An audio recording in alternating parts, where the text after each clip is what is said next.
Hello, everyone. This is Danielle Gardner, and I am here with a very unique human being.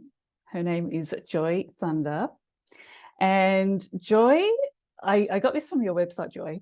It says you're a witch, a poet immersed in modern day mystery schools, which no doubt we'll get into. But on the subject of which, I just wanted to say I'm feeling a bit witchy woman today, like with my hair and stuff. And I don't know if you know the song by the Eagles. Do you know that song? Which Witchy one? woman, witchy woman. No. Oh, you got to look it up. It goes, ooh, witchy woman. It's really cool. All right, let's talk about why we're here. You have probably seen that I've been interviewing some people about like how they created their offers, what was their thinking, what is the offer about, and kind of their journey with creating the offer. And I find that this is really helpful for other people to hear because this is something people struggle with, you know. Mm. So you have a brand new offer. It's called A Winter with Baba Yaga. I probably haven't said that correctly, but let's just start there.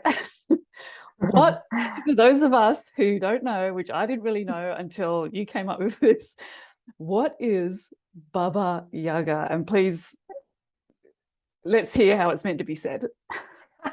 Well, I'm not Russian, so my guess is as good as yours, really. I Okay. call her Baba Yaga, and so far I haven't been pelted with tomatoes for being wrong. Yeah. So I saw So that you she's, said something about what was it? Russia? Did you say Russia? yeah, yeah, Yeah. yeah, Is that the origins of this? yeah, Right. rooted in Russian folklore, folk Wow. stories. Yeah, So she's, yeah, for those who don't know about it, give us the overview about this. It's sort of like an archetype. Is that right? Or yeah, yeah. yeah, yeah. She's this kind of witchy character. Basically, I got into being obsessed with tricksters in general, which is this archetype that you find across several cultures. And it kind of hasn't so much made the transition into being a mainstream friendly character because it's not neatly defined into black or white. And we're in quite a polarized era that Mm. kind of thrives on tell me if it's, binary 0 or 1. And tricksters are the opposite of that. They're kind of the characters that are going to steal fire from the gods and then also fuck you over for a random reason. They're kind of very slippery. And Mm. Baba Yaga is a perfect example of that. She's the Russian version of that.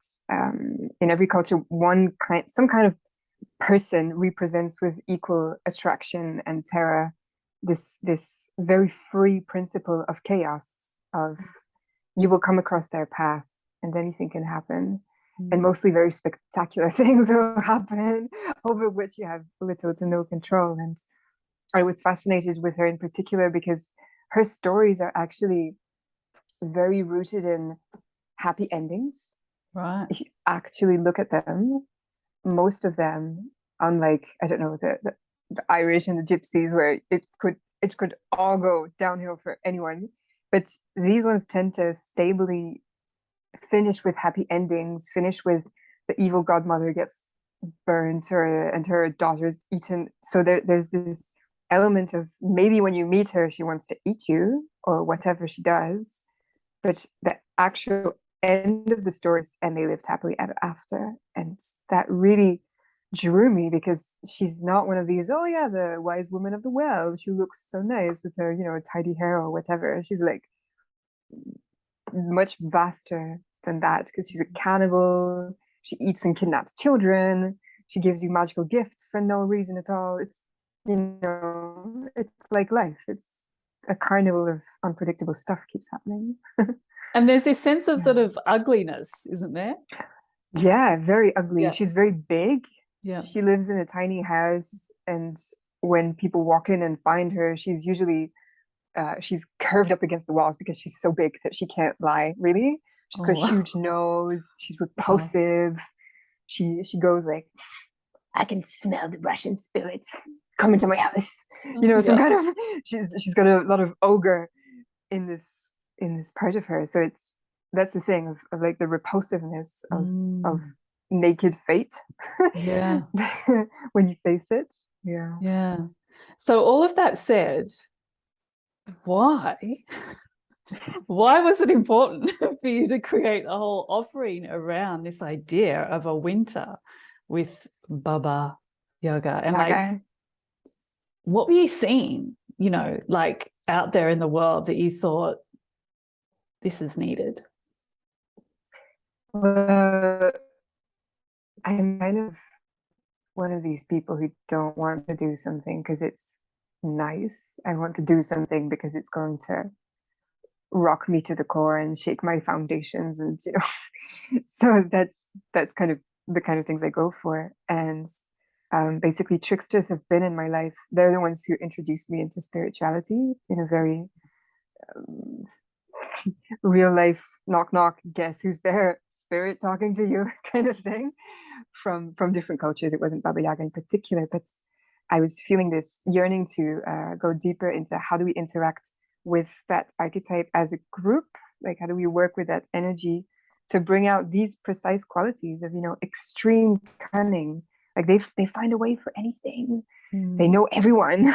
You arrive, you've lost something, they will always know where to find it. And because, as I was saying earlier, I find that we're in a very polarized age. Yeah, And that's what I wanted to hear about. I the remember the you lack saying of, this. yeah, because they're like, by definition, they're the great gray area where it could go either way. And Mhm. what I love about them is that they're not politically correct ever. Mhm. They will not bow down and scrape to any label that we want to try and make them more nice, Yeah. more understandable, because it's unforgivable what they do. Baba Yaga, she eats children. Mhm. Like, it's not like you can be uh, but you can understand. It's like, no, you can't. She eats children. Yeah. And I I feel like there's a raw wildness because these characters are so old. They didn't get thought up by a human brain like you and me. They come from the darker corners of the psyche of the worlds, and they kind of make their ways into human stories and human existence. And Mm. so I have this fascination with learning from teachers who are not actually human, Mm. because they take us way beyond what our small human-centric ways can come up with. Basically, they just have a different bird's eye view into interaction with existence. So that's why I was kind of feeling like a shaman once told me this about communicating with plants and spirits. He was saying, you can't, uh, don't look straight at them. Look from the periphery. So turn your eye at this angle and see what's happening from there. And I Mm. kind of had this feeling of, I want to interact with the tricksters like that. I don't want to, try to grab them and put them under a microscope. I feel like I want to spread this kind of sideways glance between a whole group Mm. and find different ways of being with them and seeing how they turn up in our dreams, our conversations, our life situations, and how we can, as a group of explorers, Mm. connect back together and harvest what's been going on. So, and that kind of speaks to the next thing that I'm wondering about. What is your, like, I understand that maybe there's not like a definite goal or objective, like a hardcore goal, but I'm wondering, what is your hope that this journey offers people? Um, yeah, I'm really hoping for spirals into the corners we don't really want to look at, but Mm. more than, putting on your crusader sword and saying, we're going to do shadow work now. And Mm. being like, you don't really need to do that. It's winter. Everything around us is dying. Everything inside of us is dying, is going through all of this. So it's a much softer and more organic way of saying the shadows are very much darker at this time. So Mm. we're simply going to be paying close attention to how they move us and through us and all of that. So it's the idea is kind of gathering around this flickering fire of an online circle, of a community web, and really just watching what the shadows are doing sideways. And because there's so many eyes in the room, Yeah. we can see things that one person cannot see. So it's Yeah. that intention that I'm putting down. Yeah. And I guess like an unfolding, like there'll be some sort of unfolding. What it will be for each individual is like, you know, but there'll be an unfolding. There'll be like some sort of evolution. Yeah. Yeah. So the next thing I wanted to hear a little bit about is the things that you kept in mind. Hold on, I wrote it here a bit better, I think. What did you consider or think about when you were designing the offer, structuring the offer? And I guess anything that you think might be relevant, like as a human design projector, anything that might be relevant from that perspective as well, because I know that initially this offer, you saw it in a particular way, which is a bit more complex as I understand it. And then there was a journey with it that it ended up being different, let's say. So give us a little overview of that journey. In the beginning, I was really wanting to see how we can interact with it in a physical way, holding spaces where we can come together as a circle and do whatever we do. It doesn't really matter. But I have kind of a regular honing, the same way that people bring regular offerings to gods. So giving regularly our attention to how does this end move in these linear kind of quantum leap ways, where if we look at it from a mental point of view, it might be ugly or surprising or negative. But if we really just stay in the curiosity, then what happens? And I kind of, it felt so difficult to pinpoint how to make that happen, that I kept kind of relaxing into, okay, this is not really what my brain is going to come up with. Something is just going to surface organically that will obviously be that. And taking part in the tea room with you was so inspirational, because they felt like this continuous shedding. It was like we were watching our onions keep peeling off layers that didn't really need to be there. And coming back forever to this theme of simplicity. It's about how we frame something is more important than what we do about it. And because in that context, it's really about giving empty space as opposed to giving a lot of content and information, because we're collecting the shadows of our own wisdom. We're not trying to learn anything. We're more like paying attention to things that are sometimes more in the subtle realm. And so that's kind of where I came to around, it's actually really simple. We just need to put the intention and keep showing up for it. And feeling really excited about it doesn't need to be more complicated than that. Because the medicine of circle is so strong and the archetype is so big. Magic cannot fail to show up for these processes, as we know. So and then from a projector perspective, is there anything that you sort of were keeping in mind in terms of your own energy levels and things like that you want to share? Yeah, there was this sense of not trying to reinvent the wheel, which is something I tend to do. And of truly wanting to wait for the invitation, which actually came from you personally, of saying, I would love to see you hold a space like this one. And it kind of put out this light bulb of like, here we go, an invitation and a structure that is kind of already there, where my presence is enough, because the fire that I hold for this particular thing is enough. I simply need to put it in the center, and other people who feel that resonance will turn up. It's not really more complicated than that. So that was kind of my mantra, was keeping it very simple and not trying to build a cathedral. Also, of we want simple things. So keeping to the essence of what do we really want to do? We want to gather around and see what happens. I love that. My presence is enough. How cool. Because when we look around at what other people are creating, and we inevitably just pick up what other people are doing in our industry or whatever, and it's very easy to start quickly making things complex. I'm going to include that and that and that and that, and to just come back to, hey, my presence is enough, and everyone else's presence, and that's all we need, you know. And yeah, there's like a grounding, you know, theme to what you're doing, which is fantastic. So I love the simplicity of this creation, and I really love your sales page as well. I checked that out. So cool. Thank you. So this is starting soon In isn't it? November. Yeah. November. Okay.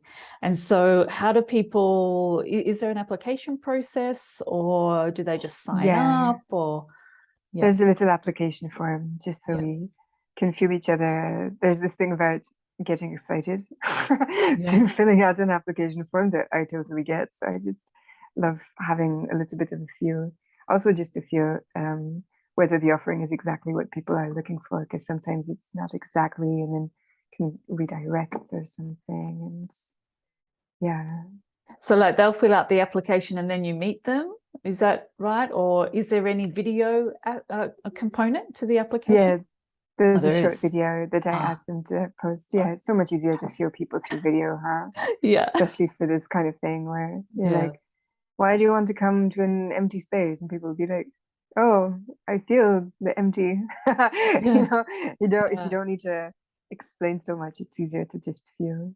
yeah. Yeah. It's such a good move to do this. Like when I realized, you know, I think I shared with you that I wasn't always doing it like this, but I had done information sessions, you know, and it's very easy to come along to an information session, right? And just go, what's this? What's that? You know, sell me. You know, like not as easy to go, oh, what? I need to make a video. I need to apply. I mean, I love that, because really, if they're just curious, then they really can't be bothered. They're not going to be bothered to make up a video, you know, and it cuts out so much time and effort and fluffing around. So yeah, it's great. Love Yeah, there's something about this in the Baba Yaga stories that I love, is that you mostly meet her in her house, Yeah. and her house is on chicken's legs. It's not like you can mm, enter a house and not know. Like, her house lives on chicken's legs and walks around.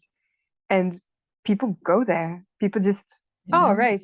They say a spell and they go into the house. And there's this element in you make a video of like, You're entering the house. come closer. Yeah, Come closer to yeah. your heart. Yeah. Why do you want to be here, my friends? What is it Yeah. really? Yeah, I like that. The whole like, Rather than, oh, yeah. you should do this, and convincing, and all of that. Yeah. And I love the element of surprising ourselves, because I feel like the main shamanic tools that I want to cultivate in Baba Yaga is spontaneity, which is kind of the ultimate shamanic tool, really, is the ability to act in full presence with whatever stimulus is arriving, which is kind of, and in these videos, it's kind of the same thing of not really planning what's going on and just letting, oh, this is actually what this is about. Ah, great. Yeah. I wasn't really aware of that, but now, so yeah, Yeah. I enjoy it. Yeah. So good. So before we wrap up, Joy, is there anything else you wanted to mention that we haven't touched on yet to do with this? Yeah, I feel like I want to share that I really specifically chose the season of winter for that. I was feeling again this deepening into there's going to be invitations into rituals with the lands, which are going to be people in their own time. And it's the same kind of thing again of connecting with more than just the human world of the richness of that. And I'm really excited about that, of the idea of the web that we'll all be forming and how our environment will be responding to our loving attention and devotion with the archetypes, but also with the lands. And I'm interested to see how that pans out. Yeah. Because And yeah, I was just remembering how on your sales page you did say or speak to this idea of like, forget how you put it, but being like seasonal living, like, immersing oneself in the seasonal living. And yeah, it sounded so good. There's something about doing little pilgrimages, Mm. the way we do pilgrimages within with meditation or something, but bringing our attention and a little gift of whatever, and just continuously building this through the months of winter when maybe we're not so prone to going outside in the wind and the gale and whatever. But Yeah. yeah, there's something very humble and tender. There's this kind of relationship that I enjoy. So Yeah. mm. Wonderful. All right. Well, for anyone who's watching this that might have a question or anything like that, feel free to just come along and comment below, and one of us will be able to get back to you. And I'll also leave the link to the offer page for this, which is really cool. So yeah, I think that's it for now. So thanks, Joy, for sharing the journey of this offer. And yeah, I really look forward to seeing how it goes for you. So well done. All Yeah, right. thank you so much. You're welcome. Thank you. And thanks for watching, those who are. Bye for now. Bye.